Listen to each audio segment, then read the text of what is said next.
Hi, everyone, and welcome to Ottawa Public Health's Opioid Awareness Series. Today's session is Opioids 101. The objective of today's session is to learn about opioids, illicit fentanyl, signs and symptoms of an overdose, and naloxone access in the community. This is the first session in what is currently a two-part series. How to Talk to Youth About Drugs is our second session taking place on April 18th. Additionally, today's presentation, Opioids 101, will be live streamed in French on Thursday, April 13th. Today's session has been scheduled for 12 to 1. We've allotted half an hour for the presentation and half an hour for questions. I'm your moderator, Robin Music, a public health nurse with Ottawa Public Health. And our speaker today is Danielle Vernoy, also a public health nurse with Ottawa Public Health. I would like to note there are many different professions with varying target audiences viewing this presentation today. Some of the information provided may not be appropriate for all clientele. If you have any questions, please ask for clarification. If during the presentation any of the information triggers a strong emotional response, please seek support. A list of community services can be found on stopoverdoseottawa.ca. This web session is being recorded for future broadcast and will be posted on stopoverdoseottawa.ca. To connect with us during this live stream, please write your questions and comments in the live chat feature on the right-hand side of your screen. For specific clinical questions, please call the Ottawa Public Health Information Line to speak with a public health nurse directly, Monday to Friday, 8 to 3, at 613-580-6744. Questions will be answered at the end of the presentation. If you are having difficulties with the sound on your computer, a teleconference line is available. The call-in number was sent to you from Eventbrite this morning and will be posted in the chat feature on the side. Please note, to avoid disruptions, the line will be muted for the duration of the presentation. If you have difficulties connecting to the chat feature, you can email questions to opioids@ottawa.ca. Please note this email address will only be monitored during our live stream presentations. As per the legal disclaimer found on the Eventbrite invitation, to protect the privacy of all individuals, please do not include personal names or information in the body of your comment or post specific information about your own or someone else's healthcare or health status. As it is a public space, comments and photographs on this page are available for all to see.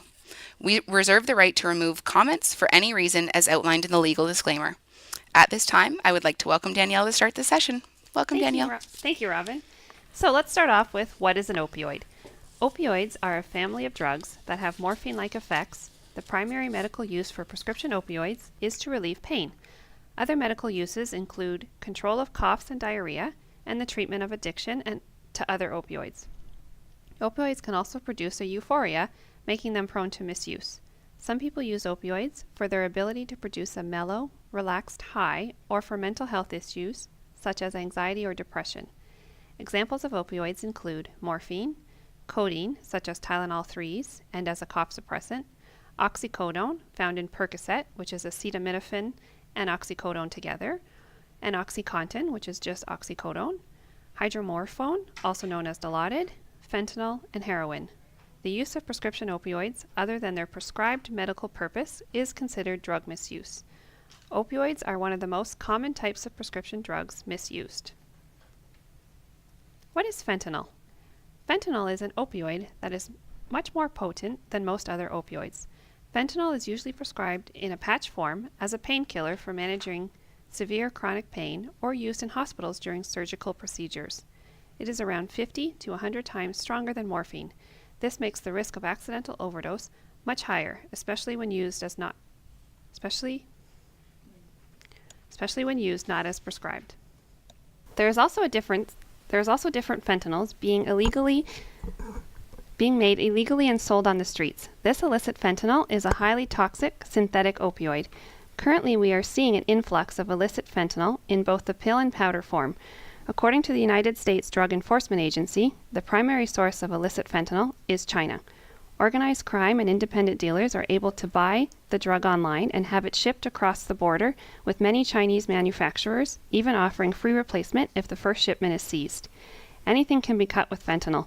Illicit fentanyl has been detected mixed with heroin, cocaine, crack, and in counterfeit pills manufactured to look almost identical to prescription drugs like OxyContin or Percocet, and in other drugs or pills including ecstasy. There is no way to know if fentanyl is in your drugs. You can't see it, smell it, or taste it. Because this illicit fentanyl is so toxic, only a small quantity is needed for an overdose, as little as 2 grains of salt. When fentanyl is mixed with other opioids, alcohol, benzodiazepines, or stimulants like cocaine, it increases the risk of accidental overdose even more. But it's important to also note that drugs other than fentanyl can cause an overdose. Carfentanil is an opioid that is used by veterinarians for very large animals like elephants.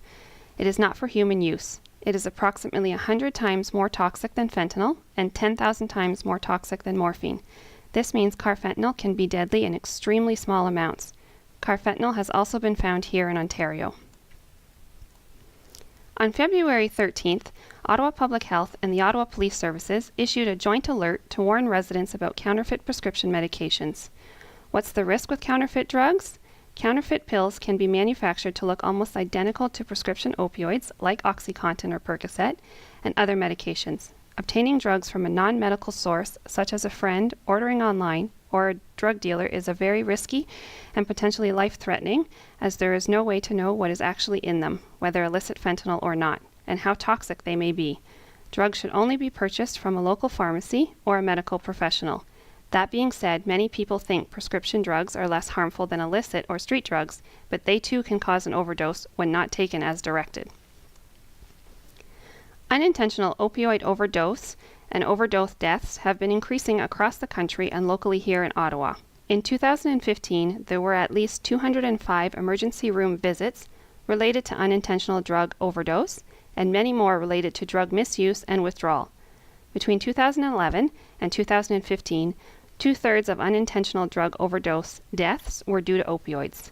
In 2015, 48 Ottawa residents died from unintentional drug overdose. 29 of these were related to opioids. 14 involved fentanyl. Opioid overdoses are a growing concern in Ottawa as illicit fentanyl becomes more common in street drugs. Again, anything can be cut with fentanyl, meaning you never really know what you are taking.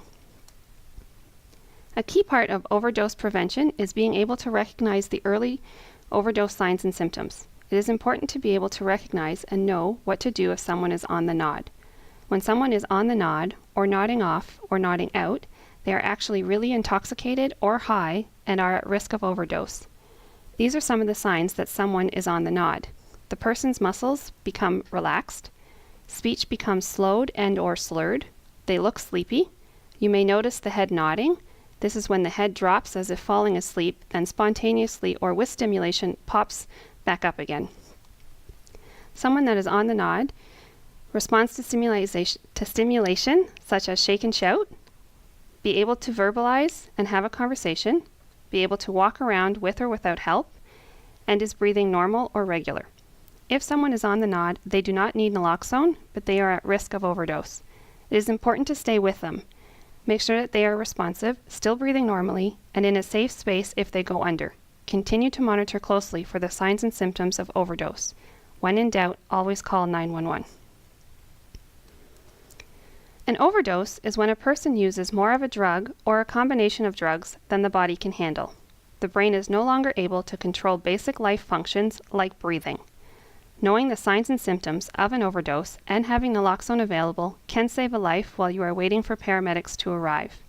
The signs and symptoms of an overdose are breathing is very slow or irregular, or they may not be breathing at all. Fingernails and or lips become blue. The body is limp. There may be deep snoring or gurgling sounds. Loss of consciousness, or they pass out and you cannot wake them up. They become unresponsive, not answering when you talk to them or when you shake and shout. Pupils become pinpoint or very tiny, and there may also be vomiting. Know what to do if someone is in trouble. Always call 911. Always make the call if you suspect that someone is in trouble. Get a take-home naloxone kit and training if you are at risk of opioid overdose or are likely to be in a position to respond to an overdose. Consider getting trained in first aid and CPR, but note, it is not a prerequisite to giving naloxone when responding to an overdose. And know how to put someone in the recovery position and when to use the recovery position. Use the recovery position if the person is breathing on their own while waiting for paramedics to arrive, or if you have to leave the person at any time. The recovery position helps to keep a person's airway open so they can breathe and can prevent them from choking on their own vomit or spit. To put someone in the recovery position, you want to extend the person's arm closest to you above their head, then position the other arm across the chest and roll the person towards you, bending at the knee furthest from you to help stabilize the person. Now with the person laying on their side, bring their arm up to stabilize the head. What is naloxone? It is an antidote to opioid overdose that temporarily binds to opioid receptor sites and reverses the effects of an overdose related to opioid, such as fentanyl, heroin, or morphine. Naloxone usually starts to work within 5 minutes. If the person does not respond within 3 to 5 minutes, give another dose. If additional doses are available, you may administer another dose every 3 to 5 minutes if the person is still showing signs of an overdose or until the paramedics arrive. Essentially, naloxone buys you time while waiting for paramedics to arrive. Depending on the route of administration, the dose, and the opioid used, naloxone lasts different lengths of time. The effects of naloxone typically only last for 30 to 60 minutes when given by injection into a muscle. We know the duration of naloxone is shorter than most opioids, so the effects of the original opioid taken may return after the naloxone wears off.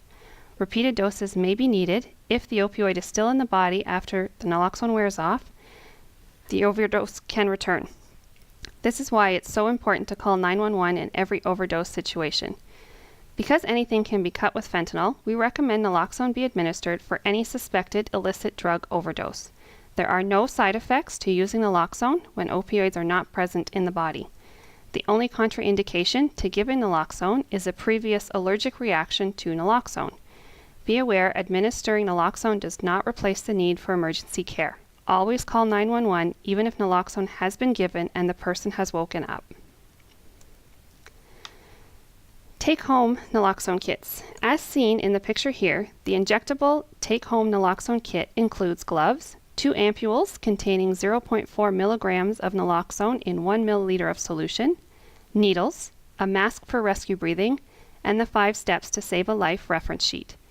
Be aware the outer case may look slightly different as each individual pharmacist is responsible for assembling the kits, but the contents remain the same. To care for your naloxone kit, store it at around room temperature between 15 and 25 degrees Celsius and in the dark. Keeping the naloxone in the kit is a great way to keep it out of sunlight. Make sure it is with you at all times when you are using or around people who are using drugs. Watch the expiry date. If it's getting close to the expiry date, go and get a refill. Routinely check that all the supplies are in your naloxone kit. To get a naloxone kit, the Ontario Naloxone Pharmacy Program provides take-home naloxone kits for free from participating pharmacies. Eligible clients are a current opioid user or a past user who is at risk of using again. People in a position to assist those at risk, as well as friends and families of individuals using drugs, can also get a free take-home naloxone kit. In 2016, naloxone became a Schedule II drug, meaning you do not need a prescription to access the medication, but you will need to show your Ontario health card. The pharmacist will train you on how to recognize an opioid overdose and how to use the naloxone in the kit. Whether it is yourself or a client, make sure you call ahead to check your pharmacy is offering take-home naloxone kits, has naloxone in stock, and that a pharmacist is available to provide you with the training. See stopoverdoseottawa.ca for a list of local participating pharmacies, or call the Drug and Alcohol Helpline at 1-800-565-8603 to find a participating pharmacy near you. When naloxone starts working, the individual may wake up suddenly or wake up slowly. The person may become confused, agitated, or aggressive, and in this state may try and hurt you. The person may want to use more drugs as they may no longer be feeling the effects of the drugs or may be experiencing withdrawal symptoms. Naloxone may cause mild to severe withdrawal symptoms such as agitation, anxiety, muscle aches, sweating, nausea, and/or vomiting. But once naloxone wears off, these withdrawal symptoms also tend to go away. When administering naloxone, it helps if you stay with the person until paramedics arrive. When the person wakes up, explain that they overdosed. Because the person may want to use more drugs, explain and urge them not to reuse more drugs, as using more will increase their chances of a secondary overdose. Continue to watch for signs and symptoms of the overdose returning. These are the 5 steps to save a life using naloxone as mentioned, included in each take-home naloxone kit. The 5 steps are as follows. First, shake and shout. Shout the person's name and shake their shoulders. If you cannot wake them up, call 911. If you suspect drugs are being used, give naloxone. If the person is not breathing, start chest compressions or rescue breathing and/or CPR as trained. Is it working? Continue to assess the person. If the person does not start breathing on their own within 3 to 5 minutes, administer the next dose of naloxone and continue chest compressions, rescue breathing, or full CPR until the ambulance arrives. This information is also found on stopoverdoseottawa.ca. Overdose response myths. Listed here are myths some people believe may help in an overdose situation. Do not put the person who is overdosing in a bath or cold water, as this could cause them to drown or put them into shock. Do not induce vomiting, as this may lead the person to choke. Injecting someone with salt water or other drugs, milk, or other substances will not help and could in fact cause more harm. Only inject with naloxone to treat an overdose. Do not slap or shake the person too hard when trying to get them to respond, as this could cause injury. Do not attempt to wake someone by kicking, burning, or any other way that could cause harm. Do not let the person sleep it off, as they may stop breathing and are at risk of death. Ensure you put emphasis on the importance of calling 911 whenever discussing an overdose response with someone who may be using or in a position to help someone who is using. For individuals that are using, this is how to reduce harm. Don't use alone. If you overdose when you are alone, there will be no one there to help you. When using with someone else, don't use at the same time. Be sure your friend is willing to call for help and make a plan for what to do if an overdose happens. If you do use alone, tell someone before you use.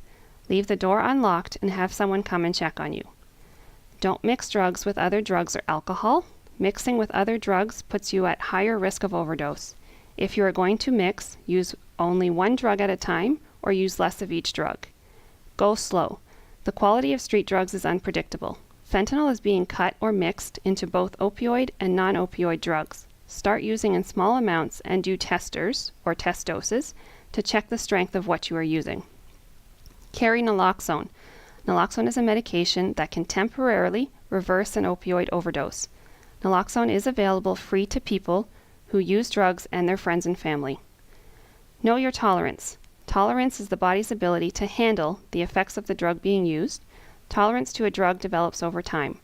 Your tolerance will also change depending on weight, illness, stress, lower immune system, from hepatitis for example, lack of sleep, other drugs or medications being used, and your general health. Use less drugs when your tolerance may be lower. Your risk of overdose increases if you are a new user or haven't used in 3 or more days. While any of these tips are important, be aware anything can be cut with illicit fentanyl, meaning even drugs you are used to taking could actually be a lot more toxic.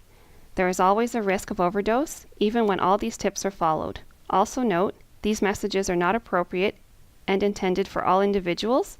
They are for your information when working with individuals, in particular those who may be using drugs. Ottawa Public Health's role. Understanding the opioid issue requires a global perspective. The contributing factors to this larger issue are overprescription and use of prescription opioids, misuse of prescription opioids, as well as illicit fentanyl. Ottawa Public Health plays a key role in surveillance, health promotion, education, prevention, and harm reduction. We are meeting people where they are at on the spectrum of substance use, from abstinence to chronic dependence, as seen in the slide. We are monitoring local data. Prevention through health promotion and education is essential. Clients need to understand the what, why, and how about their medications. Messaging also includes don't share medication and return any unused medications. Educate clients regarding alternatives to pain relief. Educating youth with the facts about drugs and where to get help when needed.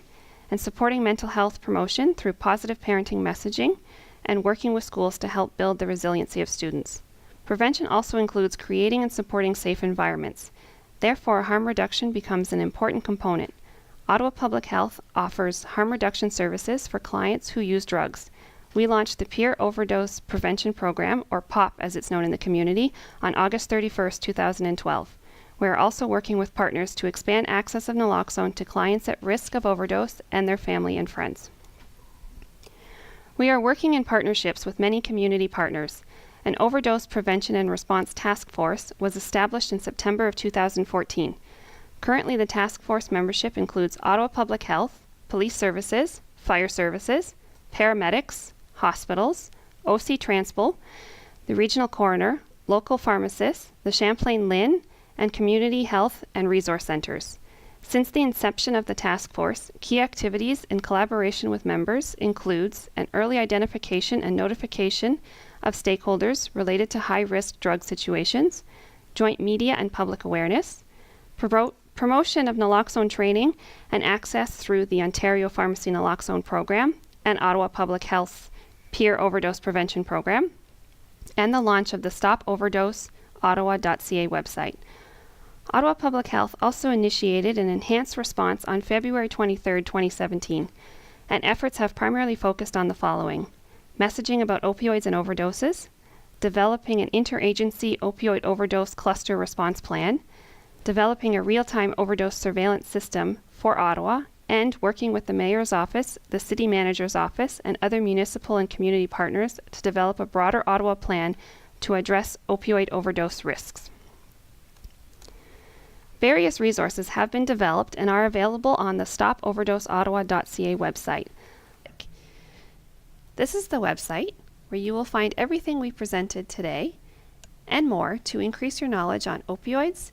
Included here are more facts, pictographs, statistics, harm reduction tips, overdose awareness and naloxone videos, the common signs and symptoms of opioid, stimulant, and hallucinogen drug overdoses, naloxone and naloxone access, the 5 steps to save a life, when to use the recovery position, information for parents, information for pharmacists, and information on local resources.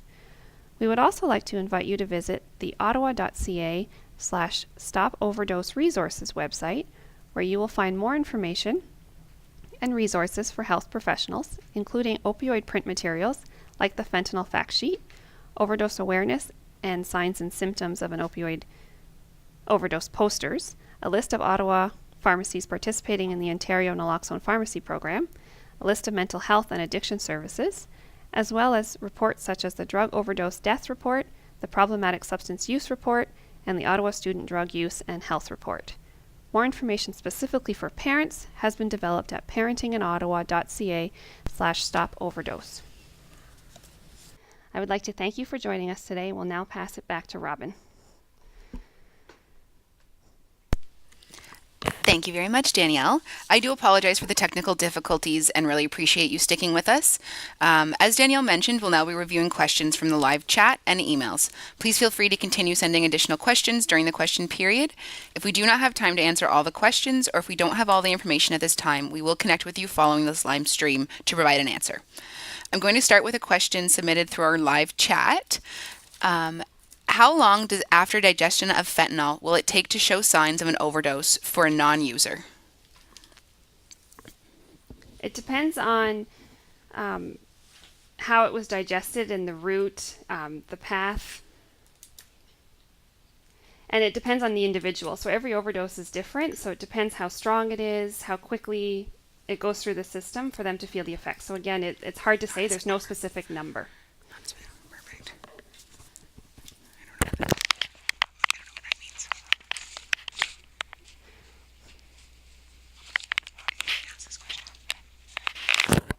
So now we're going to another question. What are the different services available in Ottawa for treatment? So there are many different services available for Ottawa for treatment.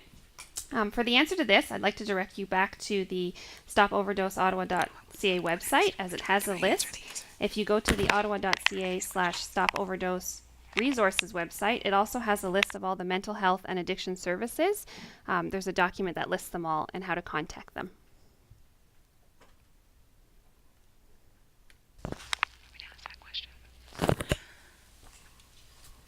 Why are retirement homes not listed in the partnership list, or is it done through the Champlain LHIN Community Health and Resource Centers?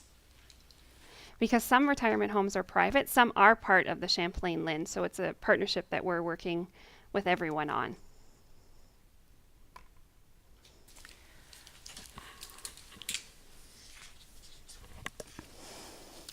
If someone is on the nod, can I give naloxone preemptively? When someone is on the nod, they do not need naloxone, but they need to be monitored really closely for the signs and symptoms, as I mentioned through the presentation, especially that troubled or very slowed breathing. When in doubt, we always recommend to call 911 first, and they can help support you. Naloxone should only really be administered when the signs and symptoms of an overdose are present. Is intranasal naloxone available in Ottawa? Um, And where can we get it and its training? Sorry, I should add. So, intranasal naloxone is available for clients of the Ottawa Public Health Peer Overdose Prevention Program, or the POP program. Some pharmacies do have intranasal naloxone available, so you'd have to speak to your pharmacist about purchasing it. It's not available for free as the injectable one is through the Ontario Naloxone Pharmacy Program. Can I get naloxone from Ottawa Public Health? So, again, you can get naloxone from Ottawa Public Health.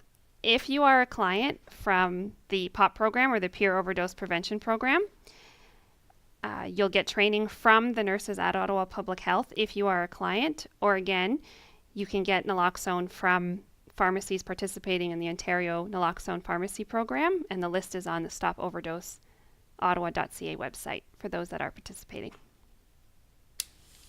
Both are free, but you will need a health card for the Ontario Naloxone program at the pharmacy. Perfect. And if I want to get naloxone training for my workplace, what should I do? You can call OPHIL. So the number for OPHIL is 613-580-6744, and they can give you more information about naloxone trainings in workplaces. We are working on sample policies and procedures that will soon be available for workplaces on the ottawa.ca/health website. For other institutions who may want to get involved with the partnership, how do we get involved? I work in housing at one of our post-secondary institutions and would love to know a bit more. We definitely, again, call OPHIL. You can speak to a nurse directly, and the number for that, again, is 613-580-6744. Wonderful. How long, if someone uses opioids for medical reasons, should they have a naloxone kit? An opioid overdose can occur for anyone who's taking opioids, whether it's a prescription or not. Having naloxone available will save a life while waiting for paramedics to arrive. We recommend that you talk with your friends and family about knowing the signs and symptoms, the importance of calling 911. And again, you can also get a naloxone kit for free from the Ontario Naloxone Pharmacy Program, so pharmacies that are participating, to have available should they have an accidental overdose. Thanks, Danielle.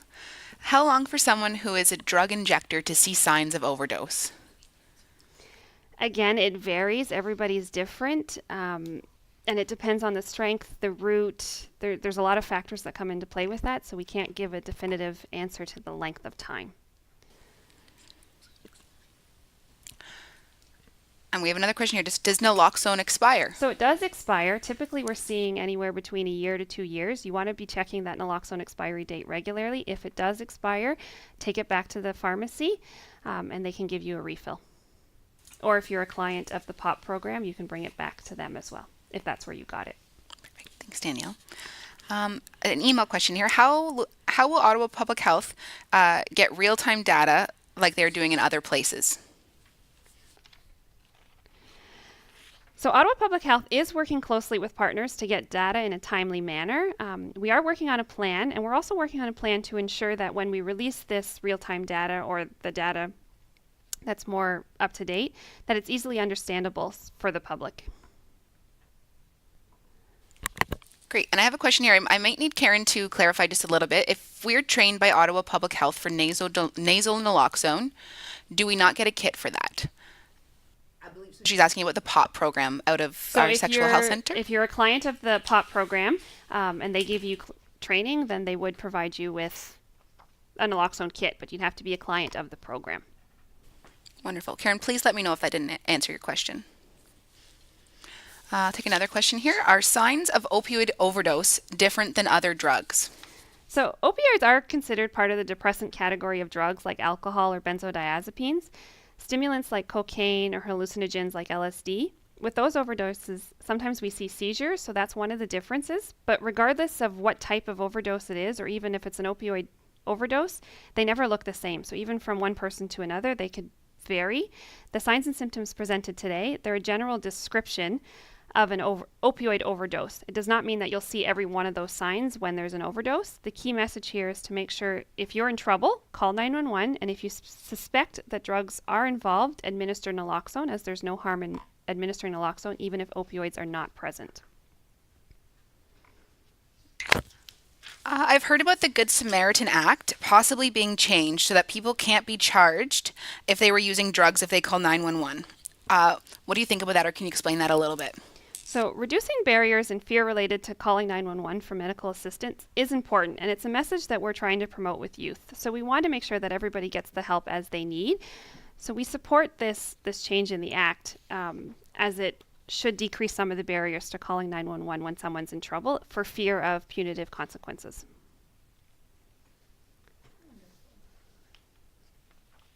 I'm going to take one more email question here too. Hi there. Can you tell me what the risk is giving naloxone if someone is not actually overdosing? So there is no risk of giving naloxone if they're not overdosing. Again, naloxone works directly with the opioid. So it takes the place of the opioid on the receptor sites in the brain. So if there's no opioids there, then it doesn't do anything and they won't feel any effects. So there's no risk to giving it, and that's why we say if you suspect illicit drug use or any drug use, give naloxone, as because of the message anything can be cut with fentanyl. There might be fentanyl involved, and therefore giving naloxone can help save a life while waiting for paramedics to arrive. Thanks, Danielle.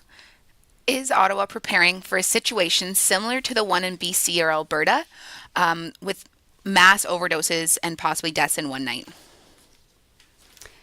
So yes, we are. Ottawa Public Health is working with partners to monitor the situation and overdoses in Ottawa, and we are working to create a plan to respond to such events. So we are definitely looking at it, and we're working with partnerships as well for this. Can you please discuss what are the chances of parents or emergency providers touching opioids without protection?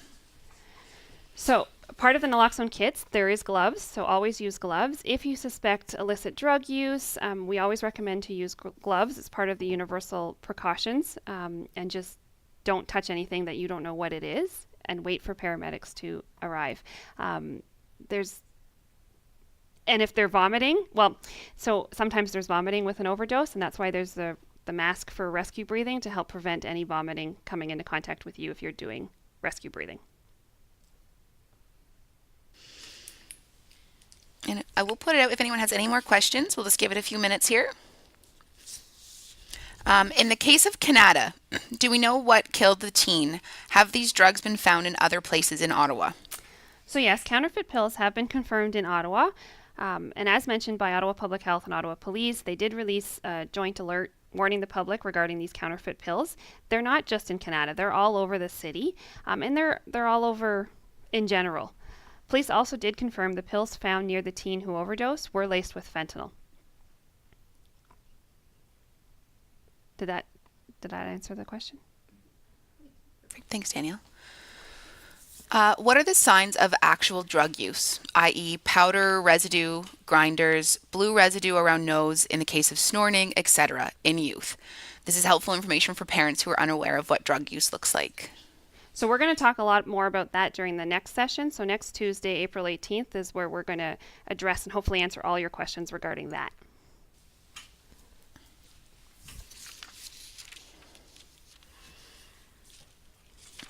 I've heard about carfentanil being found in Toronto. Has it been found in Ottawa?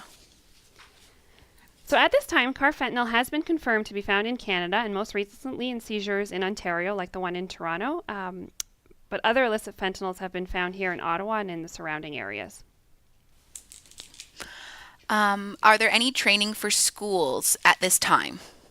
So the nurses do work closely with the schools. So the nurses in the school health program do work closely with the schools. Again, a lot of this information will be presented next Tuesday when we talk about how to talk to youth on opioids.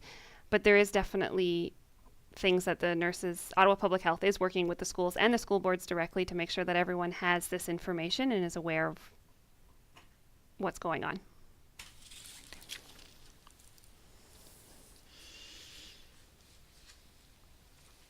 What drugs are being cut with fentanyl? So there's a lot of drugs. Anything can be cut with fentanyl. That's one of the key messages that we're trying to get to youth, to anyone in general, not just youth, that anything can be cut with fentanyl. We're seeing cocaine, counterfeit prescriptions, crack, ecstasy. They've all been found to have traces of fentanyl. These things are being made illegally, so there's not processes in place. There could be cross-contamination, so even unintentional drugs are being found with fentanyl. Laced with fentanyl, excuse me. Perfect. And I'll give it maybe a few more seconds for any other questions.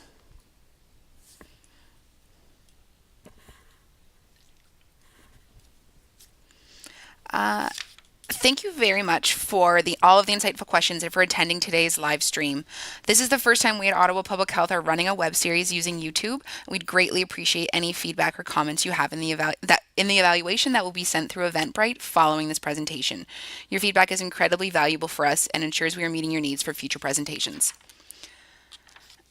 And I'd like to remind you again about our next session coming up on April 18th, How to Talk to Youth About Drugs. You're welcome to use the same registration link sent out previously or write to our opioids@ottawa.ca email address for the registration.